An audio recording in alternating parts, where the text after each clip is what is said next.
This is a Sandy Boy Productions podcast.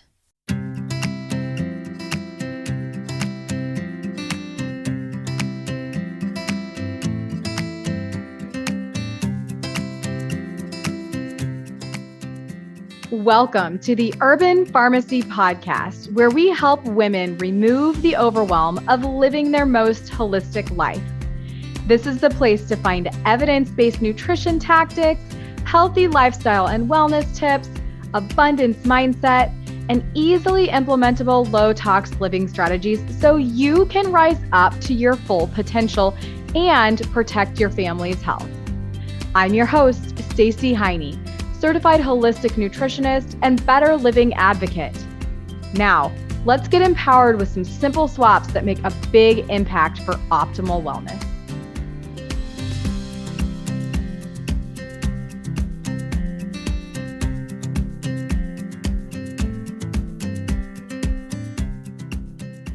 Welcome to episode 93 of the Urban Pharmacy Podcast. Today, it's all about inspiration behind stepping into your greatness so you can thrive.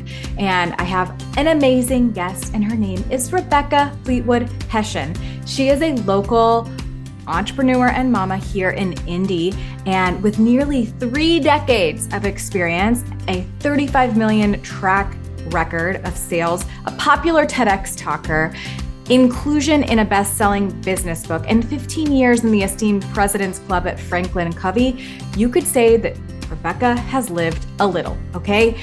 She has really done it all in the entrepreneurial space. She's also navigated divorce, co-parenting, raising a couple of amazing humans, one that has ADHD, and launching a business. What Rebecca knows to be true in all of this is that there's always head trash. Our uniqueness matters the most. Business is human, and striving and comparison are dream killers. Rebecca is most alive when she watches her clients come alive, find their tribe, and thrive. There is this look that they give her when they know they are becoming their most authentic self. Their eyes sparkle, they stand taller, and they laugh way more. It's badass, and Rebecca is here for it. And so am I. I coach women, right? I empower women to live their best life through wellness and entrepreneurship with Beauty Counter, right? There's multiple things that I do to help women live a better life in a holistic way.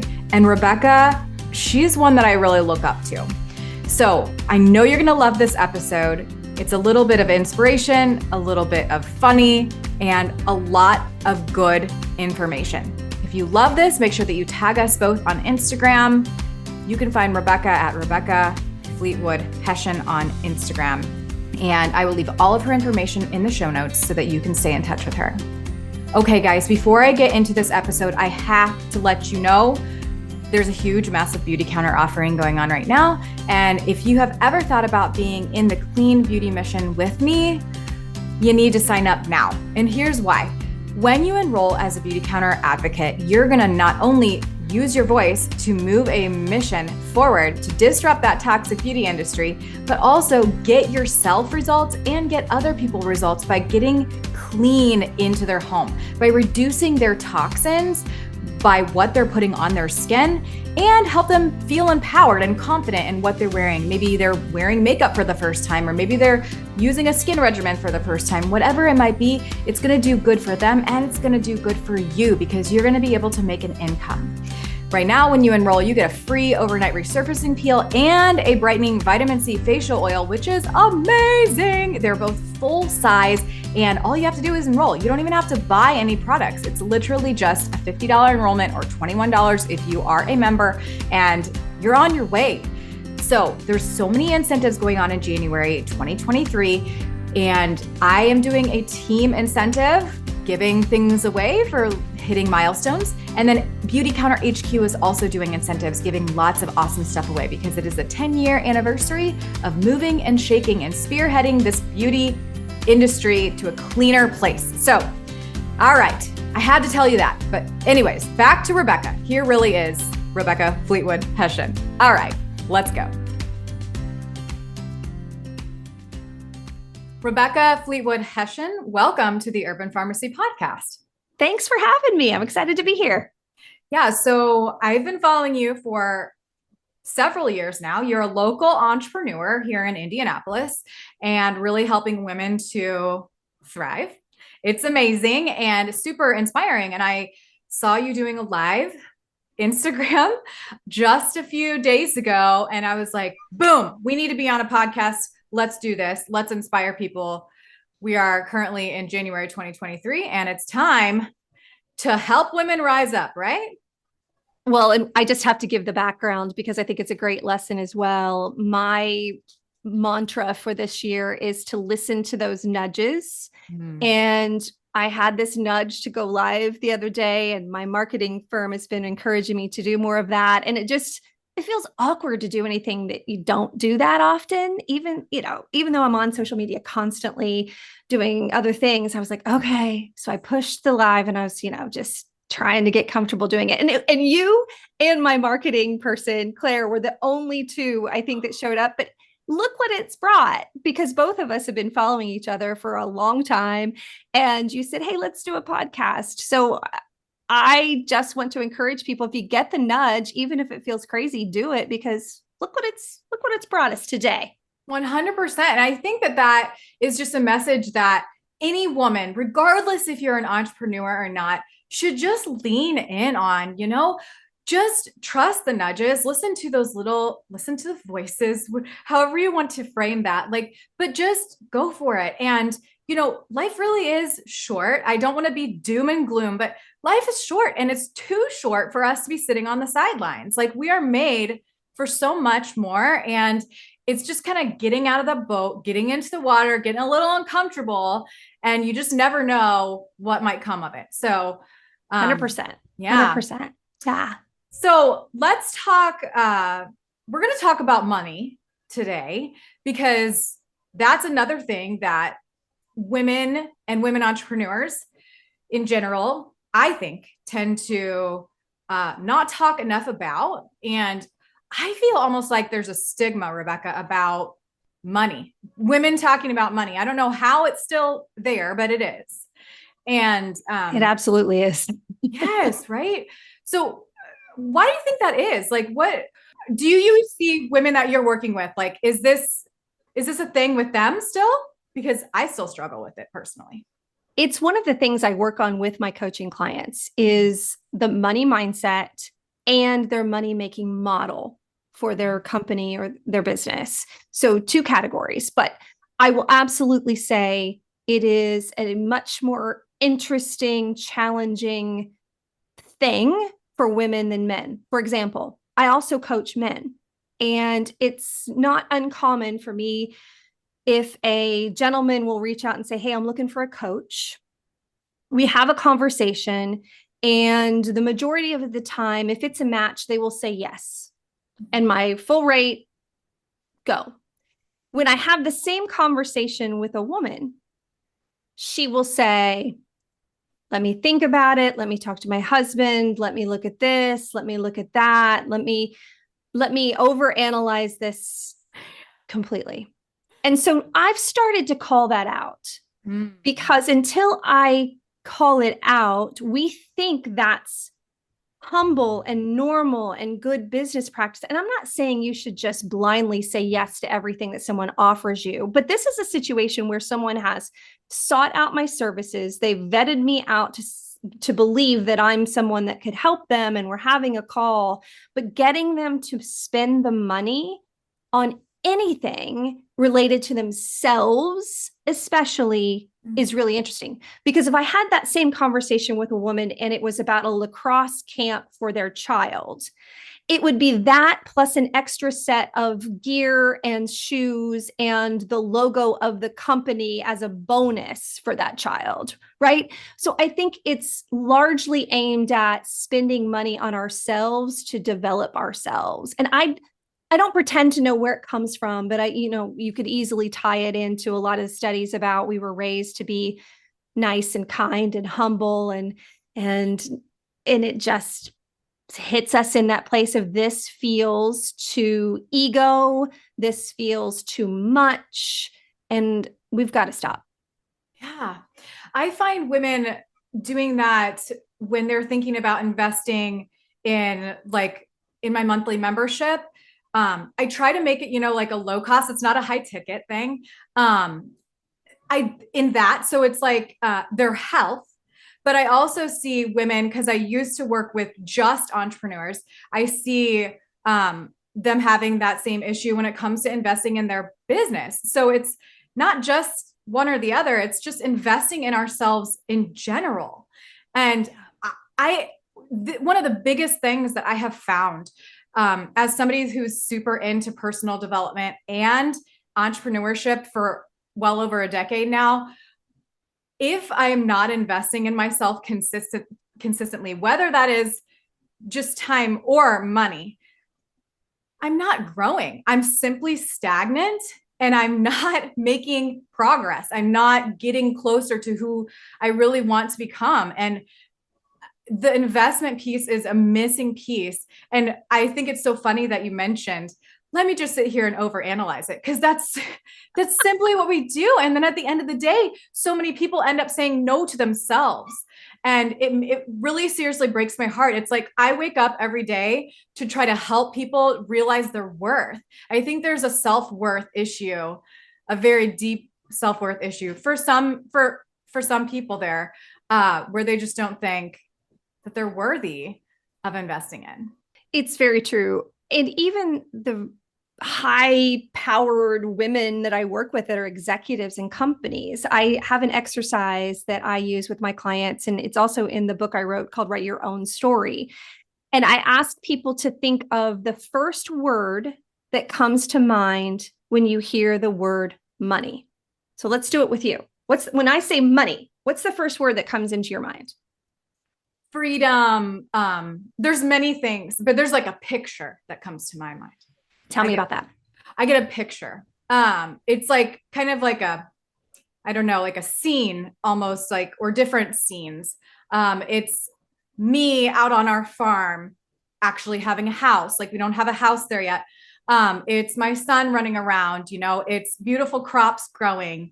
It's me living in a healthy body and feeling energetic.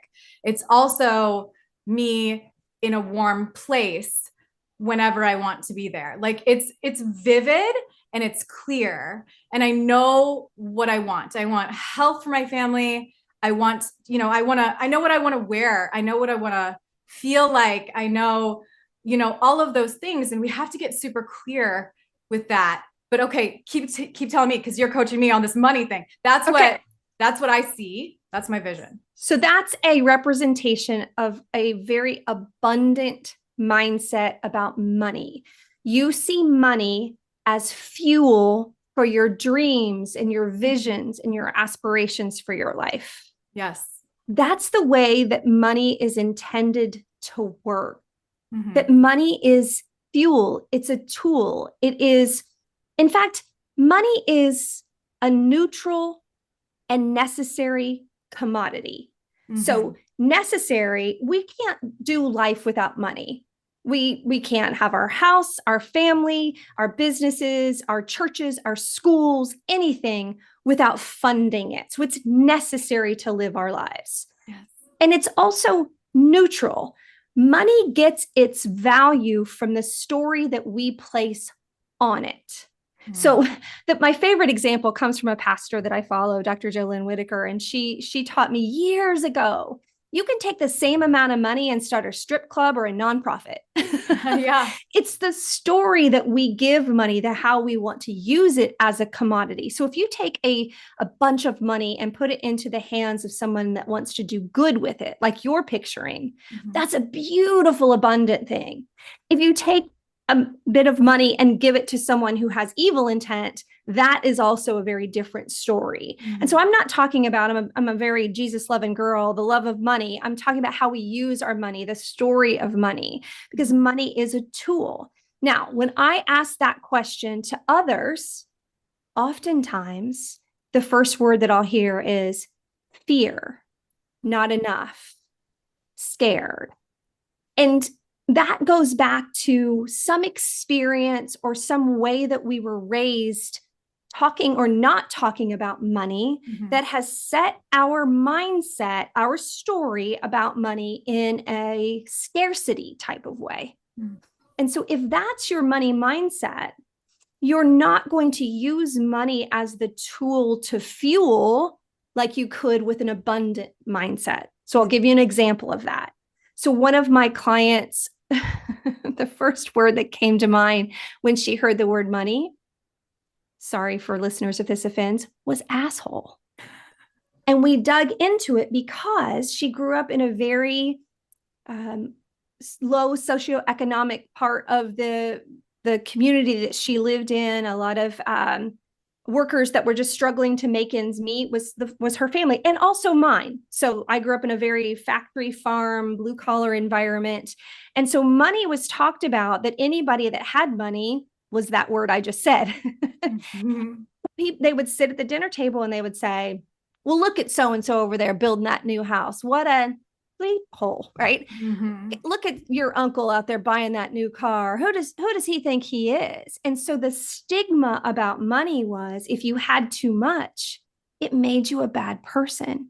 And now here she was, is a CEO of a company, still battling with how she sees money, how she spends money, which then impacts how you invest in yourself, how you invest in your business. So the very first place to look at how we take care of ourselves and invest ourselves is, how do we see money? What's our mindset about money? And we may need to write a new story about how we view money in order to get to that point of abundance that you enjoy. Yeah.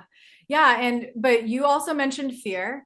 And you also mentioned, what you do with your money. Another thing that I see with my vision with money is, all it really is just a means for me to continue growing my business. And when I can continue growing my business or businesses, that's going to help more people, right? Yes. It's like, you have to understand that side of things, and kind of take you out of it and think about, what can it do for others if you were to actually step into like your capabilities, right? Yep. And that fear piece though, we all have it. We all have different types of fears, whether, that's showing up for a live, or whether that's just asking somebody to purchase our product or service, or whatever it might be.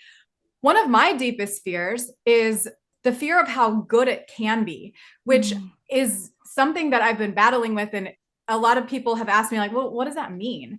And I think I just had a literal recollection when you were just saying what you said before this, like, part of my story, and I think a lot of us are not leaning into our past story enough and trying to kind of understand and unpack, like, why we might have the decisions that we have, or make the decisions that we make about business and life. But my dad lost his job on 9/11, and things were going pretty great for our family up until that point financially.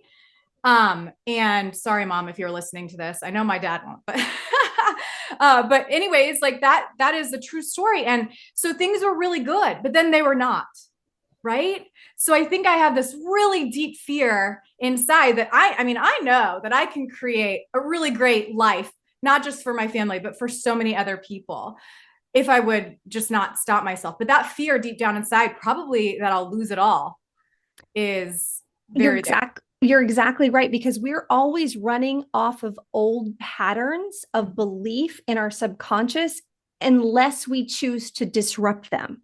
Yes. So the great news is, as humans, we have the power to disrupt those old patterns. But first, we have to recognize them as what's running the show. And so you being aware of that now, you can say to yourself, I know that was my childhood story, my family story, but it doesn't have to be my story. Yes. And how can I write my own story and re-script the pattern? And the way that you do that is by acknowledging that it is a pattern and then working to rewrite it. it's all of us are running off of old scripts, and many of us are running off of a money mindset pattern and script from the past that no longer serves us. And especially many of my clients grew up in very poor situations. And so they've decided, I'm never going to be the poor little girl again. Mm-hmm. And that's great, but we also have to look at the story that we're creating. Are we creating this business and this thing out of fear, or are we creating it out of serving? So in my book, I talk about the 3 keys to rise and thrive, and it's story, money, and rhythm. So story comes first. Who am I? What's my story? That's those patterns and those beliefs that I have, my unique gifts and talents. But then also, who am I serving? What other human am I serving? Our stories need to collide in service with our businesses. Mm-hmm. So for you have a very specific kind of client that you're serving, that you're thinking about. Gosh, when I make more money, I get to serve more of them. And that brings your heart joy and happiness. And that's where that abundance comes from. Now you just have to deal with that script that says, "Ooh, I don't want it to run out. I don't want it to fall apart." Just believing that that's a story of the past. That's not the story of your future. Yeah. That's something that I have my clients, like for their wellness, they write the next chapter of their book. They have to go through a storyboard. Yes. And they have to go through those steps, but then they get to write the next chapter. And like I was saying, like how, they write down where they are, like, where are they living? What does it smell like?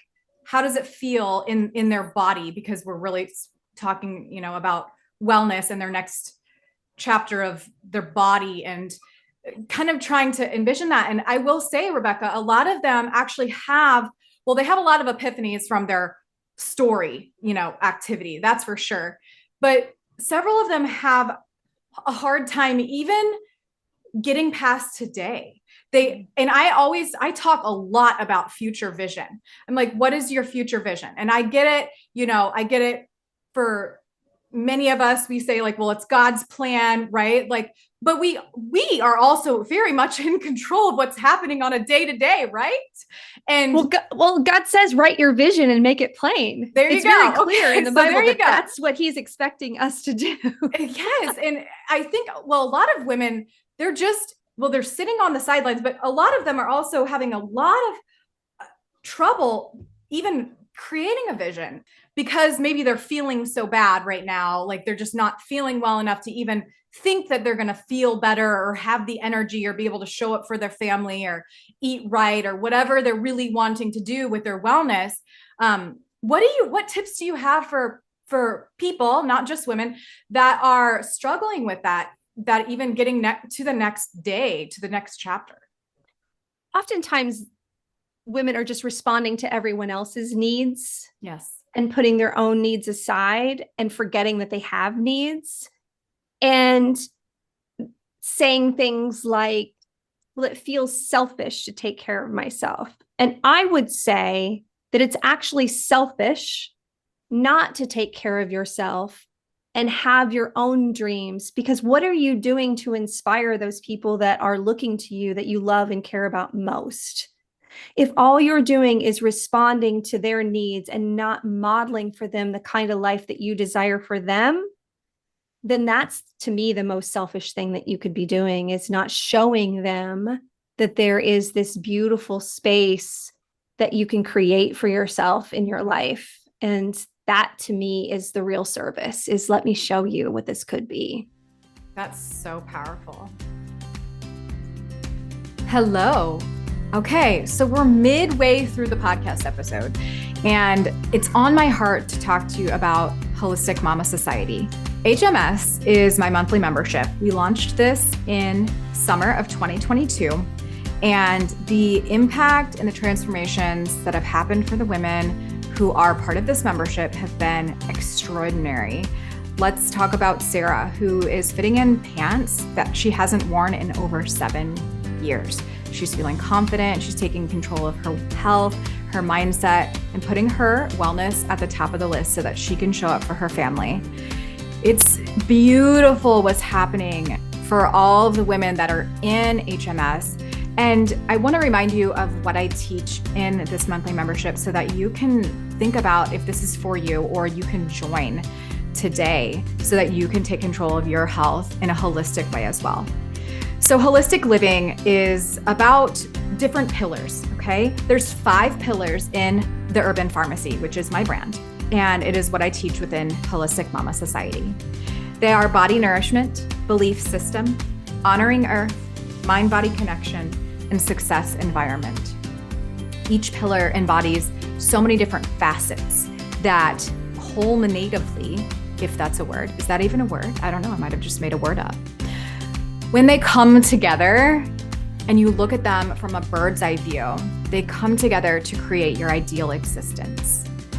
And I am here to remind you today that your wellness and your health and your mindset and your progress, they're all up to you. They're in your own hands. And I am here to help guide you through becoming your best self. The lowest rate in terms of working with me would be to join Holistic Mama Society. Currently, right now, it's only $99 a month with a minimum of 6 months to be in this program, if you will, and to be in this community and to be able to work one-on-one with me and have weekly live sessions, continue to learn, and then also have access to over 65 whole food plant-based recipes and a whole archive of past calls that have been covering each one of these pillars that I just told you about. I'm here to help you live your best life, and HMS is one of the easiest ways to get you there. So make sure you click down in the show notes to join HMS today, or if you have any questions, feel free to schedule a call with me at the Calendly link below. Hope to see you on the other side. All right, back to the episode. Service, speaking of service, when did you decide, at one point, like, was there a pivotal time in your life that you decided, hey, I want to help people thrive. I want to help people step into their power? Well, I had the opportunity to work in careers prior to me starting my own business that were stepping stones to this. So if I look back over the last 30 years of my career, I can see how each job, each struggle, each joy, each win has all been tied to the work that I do now. But I didn't become really aware of that until probably early 2000s. I all of a sudden just got more intentional about thinking about development. And largely it was me working for a company called FranklinCovey, which is based largely on Dr. Stephen Covey's book, The 7 Habits of Highly Effective People. Yeah. And so I got to work with Stephen before he passed, and many colleagues, that we were just very in tune to the power of our intentions and mindset. And through doing that work, I was able to apply that to myself. And over a 20-year career there, I discovered that while I loved my work with and for them, I wanted more creativity and more options for the way that I did that. So I opted to start my own business to continue doing that kind of work. Wow. A big leap of faith. And that's incredible. Big. That was a side note. I really wanted to know that about you and how you kind of just made that decision. Going back to what we're talking about today, which is money. Let's kind of wrap this up with, I really want to know Rebecca's tips on making money in general for I work with women, for people in general. What do you think people need to do in terms of starting a plan for making money? Do they need to say, hey, I want to make this amount of money and work backwards? Or where do you help people start with that? I mean, I know you're working with high level people. So, well, if they wanted to be an the principles apply to any money making, whether it's a lemonade stand with your kids or the executive of a firm. There are two aspects of this. As I said, story and money. And when you tie those together, that's where we get rhythm in the 3 keys from my book, Write Your Own Story. Story is what I said earlier about who am I? What gifts and talents do I have to bring to the world? And how can I use them to serve? So I believe we start with story. And we look at who do I want to serve? So with my gifts and talents, here's this business I want to start. You are very nature and earth and how we fuel our bodies in that way. So you have all of this knowledge and joy and interest in this. That's your uniqueness. That's what you want to bring into the world. You then go out and search for the people you want to serve with your gifts, talents, and abilities. So you go attract those people that want what you have. And you ask yourself, how do I want to serve these people? You work with predominantly women. You have an online community. You have these things that you offer to them. So you already have this human to human exchange. That's where we start. Then you say, okay, what's the money making model? How do I bring money into this business? How do I decide to spend money to fuel more customers or fuel more products and services? So we very much want to look first at who am I serving? And then how do I want to serve them? And so then you absolutely can do some of those practices. You can say, okay, if I want to make $50,000 this year, break that down. How much is that a month? Well, how much would I charge for this? So how much is that per customer or how much is that per subscription? So back into it, but always ask yourself, well, what am I providing in service that people want to pay for to make that amount of money? Yes. Okay. So how much of your story do you think you need to implement into your business? Do you think that story needs to be shared to have a successful business? Or do you think that you just need to know your story to help that fuel your business? Does that make sense? Yes. The way that you attract the customers that you are meant to have is by sharing your story.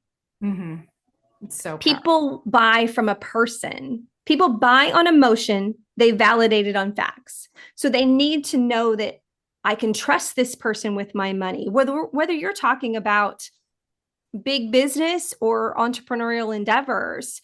People want to know who they're buying from. You're seeing a large movement into a lot more entrepreneurial, small business, because people are more interested, especially post 2020, in more human to human contact and less trusting of big business where they don't really know what's happening with their money. Right. Wow.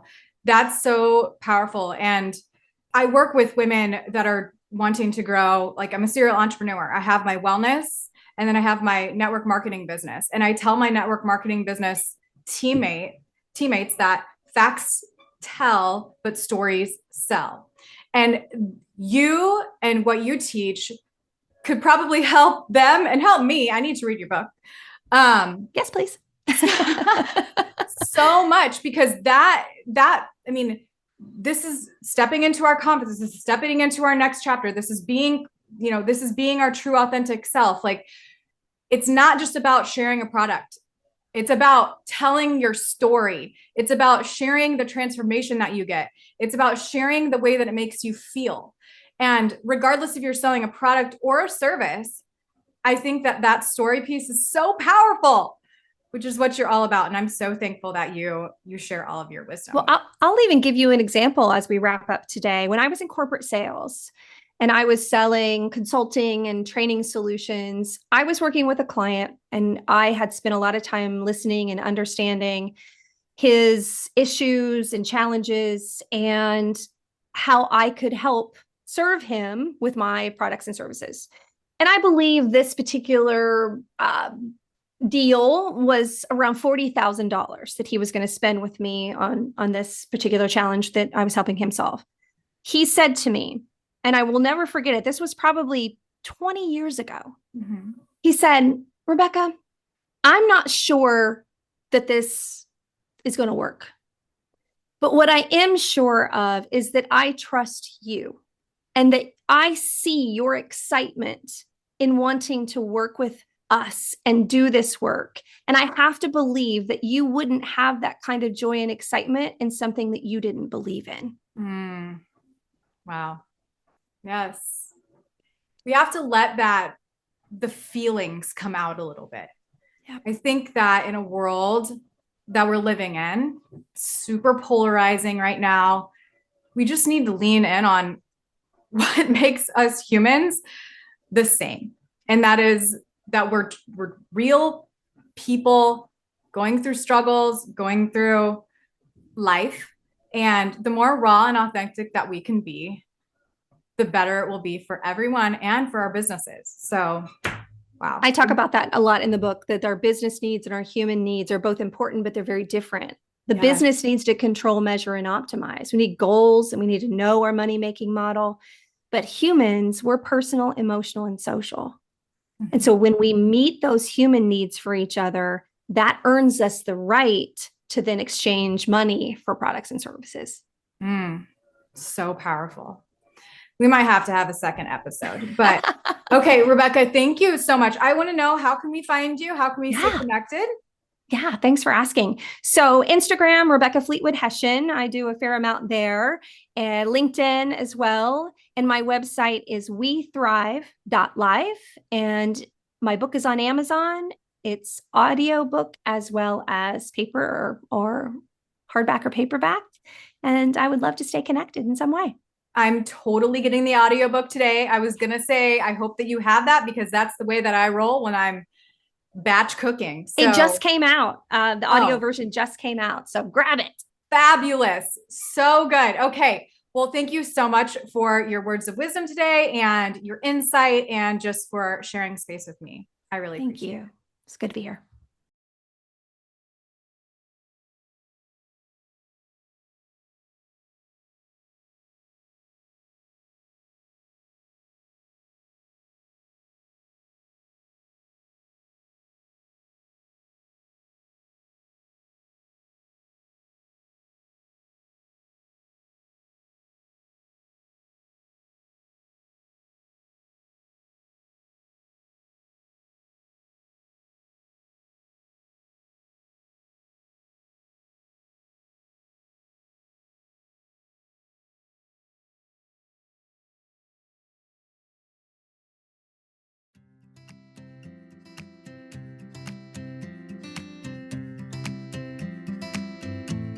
I'm over here cheering you on because you just finished another episode of The Urban Pharmacy.